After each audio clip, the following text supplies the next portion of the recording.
what you can see behind me is a 3-metre high pile of e-waste, which is essentially computer casings, telephones, printer cartridges. This is all made from ABS plastic.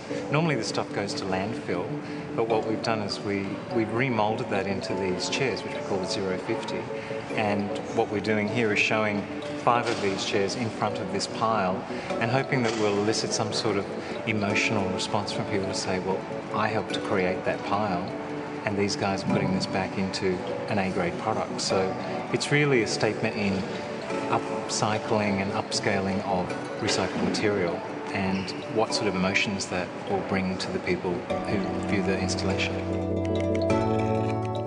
It's actually the inner shell underneath the upholstery that is made from the e-waste. I think to date we've managed to save something like 63 or 64 tonnes of e-waste material from landfill. The choice of materials that we make is predominantly these days about their sustainable nature. So sustainable generally means to us that it is sustainable in the environment, meaning it can be replaced or it will continue for a long period of time, as opposed to things that are limited resources. So the sorts of materials that we use are FSC rated timbers, and FSC is an international standard for monitoring plantation forests. I'm very pleased to say that Schamburg & Arvies were the first furniture company in Australia to have the accreditation of FSC stewardship. In the past, there was more of a trade-off between whether you could make a product more commercial or more sustainable.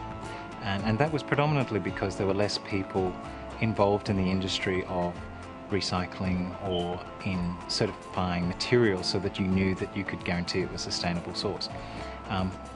That's all sort of changing now, and it's changing very quickly because the demand for sustainable product and certified product is now so high that it's actually spurring a lot more industry and a lot more commercial businesses to rise up out of that. So the good news is that there really isn't a trade-off anymore. It's almost like it's now an imperative, and the people who don't get involved in sustainability or ecological practice in everything that they do and everything they design are going to be left behind.